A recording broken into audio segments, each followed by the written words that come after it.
C'est une question que je pose entre nous. Est-ce que ça vous arrive d'être découragé? Vous venez de répondre. Comment sortir du découragement qui peut arriver? Et je dirais même que ça serait étonnant que ça n'arrive pas parce qu'il y a des défis à relever, il y a des peines, il y a des obstacles. Alors, il y a au moins peut-être 3 choses. Je vais commencer par la première, pas dans l'ordre, là, mais liée au fait qu'aujourd'hui, on honore la solidarité dans le diocèse de Montréal. La solidarité, donc, une des façons de sortir du découragement, c'est de prendre le temps de regarder l'histoire, notre histoire, et de regarder dans notre histoire toute la générosité qui a pu être vécue. Ça peut être dans un passé récent, comme ça peut être depuis 400 ans. Regardez l'histoire de la générosité dans l'Église, mais ici au Québec, à Montréal. Le 50 ans de l'Association des supérieurs majeurs de Montréal, association d'ailleurs qui est passée à une autre étape cette année. À partir de maintenant, les supérieurs majeurs vont se rencontrer autrement. Ça ne sera plus à travers cette association. Mais c'est cette association concernant les communautés religieuses à Montréal et en même temps qu'évoquant les instituts de vie consacrée, nous rappelle la place incontournable qu'a jouée la vocation à la vie consacrée dans l'histoire de l'Église au Canada, au Québec, à Montréal. L'histoire de la vie consacrée fait partie de l'histoire du diocèse, autant que de celle du Québec, à travers tous les diocèses, à travers tout le territoire du Québec. Ces hommes et ces femmes qui, dans leur communauté religieuse, se sont donnés au Seigneur, toujours, mais se sont donnés dans une vie communautaire, toujours, qui faisait partie de leur vocation, mais se sont donnés aussi à travers des œuvres de solidarité. On peut être fier de notre histoire de solidarité au Québec. Et ceux qui ont, non seulement par des textes qui auraient pu être écrits ou qui ont été écrits, mais par la vie même de ces hommes et de ces femmes qui ont vécu la solidarité depuis la fondation de l'Église au Québec. Quelle belle histoire! Qu'il s'agisse de la maladie, qu'il s'agisse de la pauvreté, qu'il s'agisse de la solitude. Les communautés religieuses ont mis en place à l'intérieur d'elles-mêmes et à partir de leur propre charisme, des chemins de dons, des chemins de service, des chemins d'entraide, des chemins de solidarité. Et on peut être très fier de cette immense et riche histoire, qui est notre histoire. C'est une histoire qui est vécue différemment d'une époque à l'autre. En cette époque que nous vivons, les communautés religieuses elles-mêmes ont voulu transmettre ce charisme, ce souci, cet amour des plus démunis, cet appel à la solidarité à travers différents organismes. Elles ont fondé d'innombrables organismes communautaires qui existent aujourd'hui dans le diocèse. Elles ont, avec quelques partenariats avec le diocèse aussi, aidé à soutenir des œuvres, dont la pastorale sociale de quartier qui est dans le diocèse de Montréal. C'est grâce au soutien des communautés religieuses que cette pastorale a pu être mise en œuvre. Et c'est un projet dont on peut être fier. C'est de garder vivante la flamme de la solidarité. Et chaque génération a un peu comme le défi de transmettre cette flamme d'une génération à l'autre. Nous avons le devoir de recevoir la flamme, le flambeau de la flamme de solidarité qui nous est transmis par notre histoire, le devoir d'en vivre aujourd'hui même et le devoir de transmettre aux générations futures. Donc cette belle histoire de solidarité, nous pouvons en être fiers parce qu'elle nous atteint aujourd'hui, elle nous habite aujourd'hui. Que les gens soient près ou loin de l'Église, de nombreuses personnes pour pas dire par millions, sont interpellés, par exemple, par la philanthropie. Mais cette philanthropie, elle a des sources, elle a une histoire. Elle prend son origine dans le dévouement et la vie donnée des communautés religieuses. Mais nous sommes appelés à interpeller aujourd'hui cette solidarité et à la mettre en œuvre.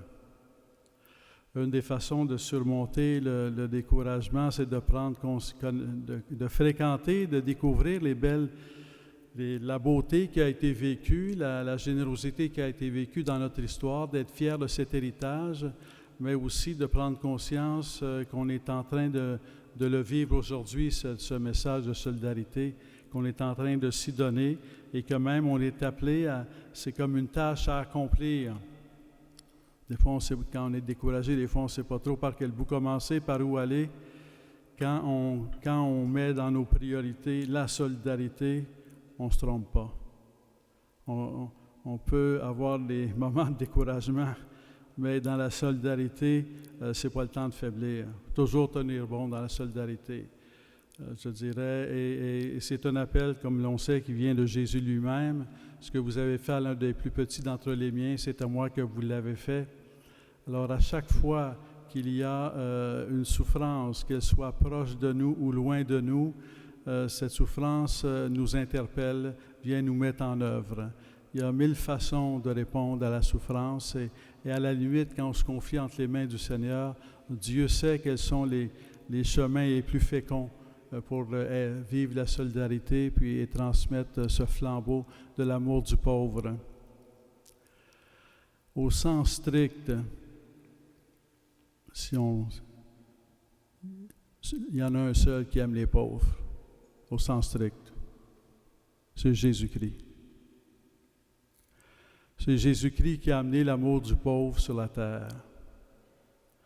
C'est Jésus-Christ qui nous apprend la solidarité.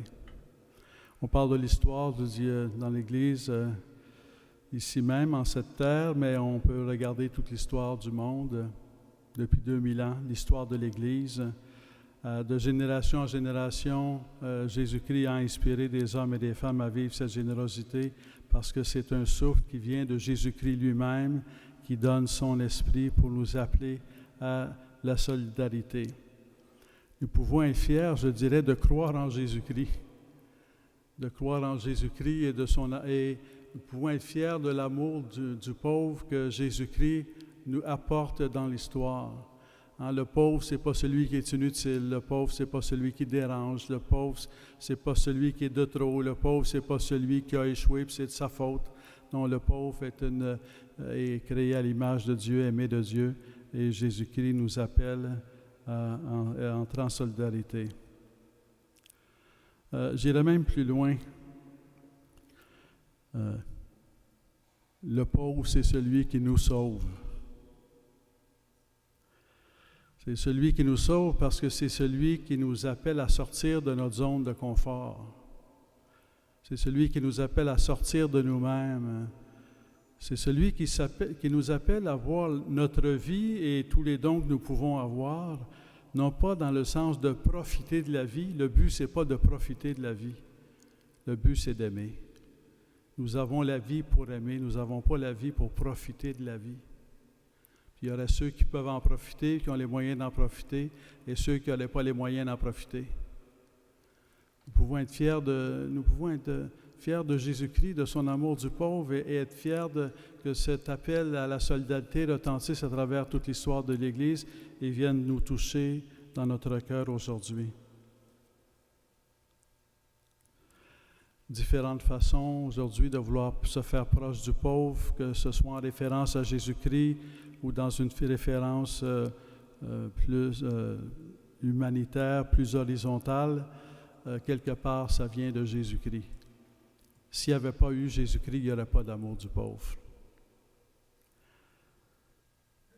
On évoque ici le 5e anniversaire de Notre-Dame de la Rue. Et il y a ceci de magnifique dans le diocèse. De nombreux groupes vivent humblement la présence aux pauvres. Il y a un groupe, par exemple, à l'Oratoire Saint-Joseph qui régulièrement va dans la rue pour se faire proche des pauvres, offrir un café. Il y a à la Basilique Notre-Dame un autre groupe qui aussi remplit cette mission. Il y a ici un autre groupe qui le fait à la cathédrale, et il y en a d'autres. Et on peut être fier que cet appel à se faire proche du pauvre l'a entendu par tellement de gens.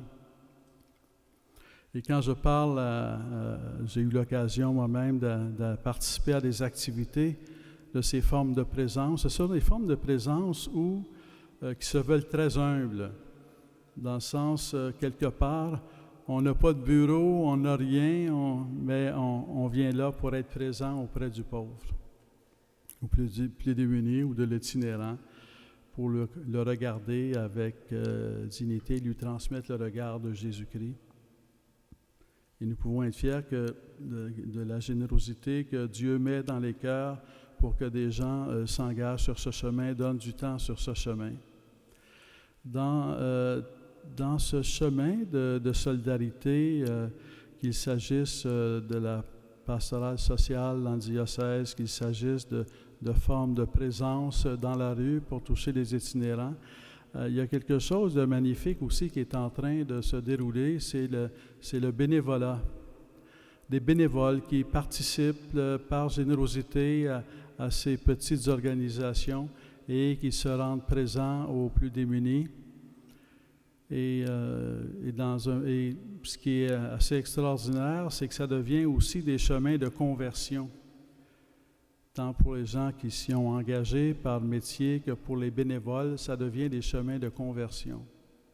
Se faire proche des pauvres, ils font l'expérience que ça les convertit, que ça les rapproche de Jésus-Christ, que ça les rapproche de l'amour de Dieu, que ça les rapproche d'un questionnement plus immédiat sur le sens de la vie. Dans une vie de consommation, à la limite, le sens de la vie, on peut se la poser de façon très abstraite. C'est peut-être la question qu'on va se poser le plus intensément lorsque notre vie de consommation ne fonctionnera plus pour une raison ou l'autre. Mais quand on va rencontrer le pauvre, et dans ce sens-là, vous connaissez la Maison du Père, vous connaissez l'accueil Bonneau, et il y a quelques autres endroits aussi. Soyez bénévole, ne serait-ce qu'une fois dans votre vie. Allez passer une journée à Présence Compassion, à Notre-Dame de la Rue, à l'Oratoire Saint-Joseph, à la Maison du Père, à l'accueil Bonneau, à d'autres. Allez passer une journée à rencontrer le pauvre pour lui-même, sans penser que vous allez le sauver. C'est lui qui va vous sauver. Il y a un an, j'ai fait une rencontre avec quelqu'un qui a été longtemps dans la rue et qui en est sorti. Et ce dont il m'a témoigné, d'autres en témoignent. Ce n'est pas un témoignage unique, c'est un témoignage fréquent.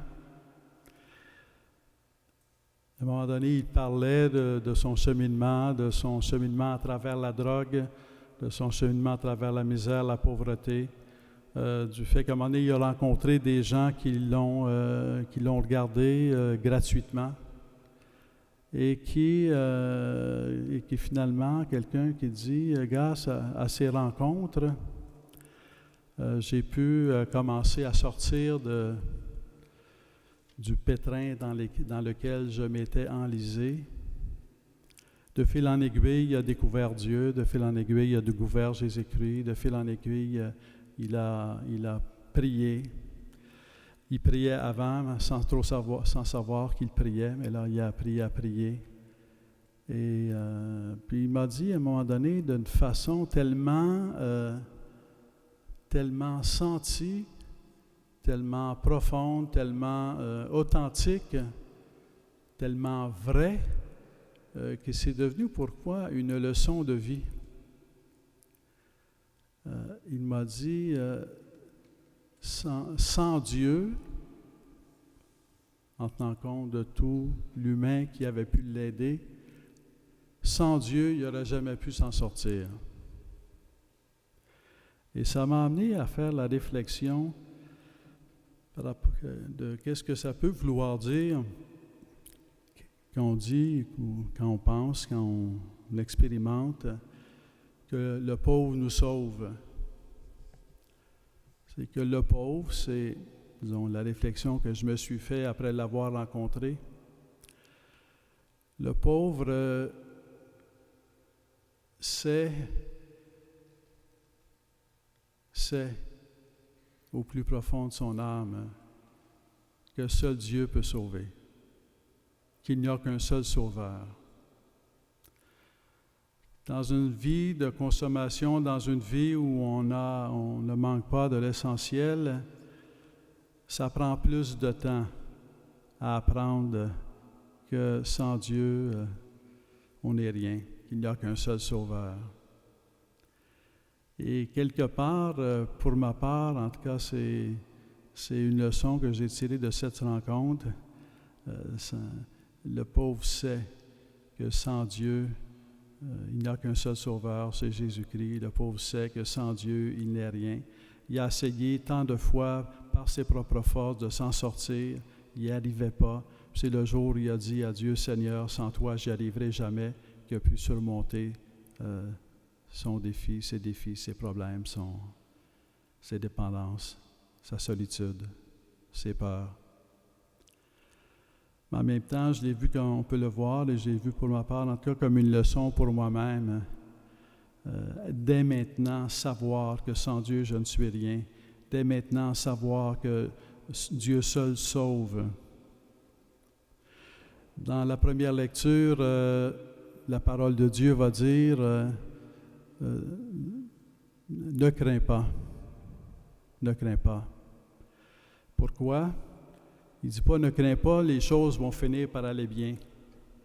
Non, il dit ne crains pas parce que Dieu est en toi. Et ça va être, il va aller plus loin. Dieu est en toi, il est le seul sauveur, et il ajoute le mot, il est le seul héros. Il arrive des fois que quand on s'engage sur le chemin de la solidarité, on veut sauver le monde. Et quelque part, on aspire à être un héros. Et c'est un beau désir, c'est un beau désir.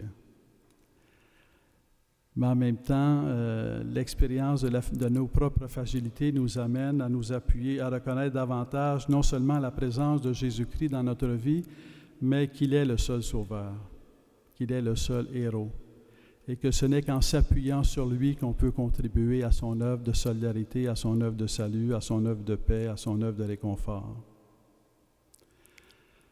Et certainement que ça va dans le sens de ce que Marie nous invite à contempler. Marie qui est habitée par le Seigneur, elle va pouvoir, en allant voir sa cousine Élisabeth, qu'est-ce qu'il y a de plus important? C'est qu'elle lui apporte le Seigneur. C'est ça qui est le plus important. Et dans ce sens-là, ça vient nous interpeller que dans notre solidarité, tout ce qu'on peut faire sur le plan humain, c'est important, mais en même temps, c'est appelé à être un chemin par lequel, en bout de ligne, ce qu'on apporte, c'est le Seigneur. Alors, nous inspirant du témoignage des communautés religieuses, du témoignage de la pastorale sociale, du témoignage de tous ceux et celles qui sont présents dans la rue avec une présence et un regard de compassion, que ce témoignage nous inspire pour renouveler notre attachement à Jésus-Christ, pour rester centré sur un chemin de solidarité et croire que Dieu continue d'être à l'œuvre en nous et à travers nous.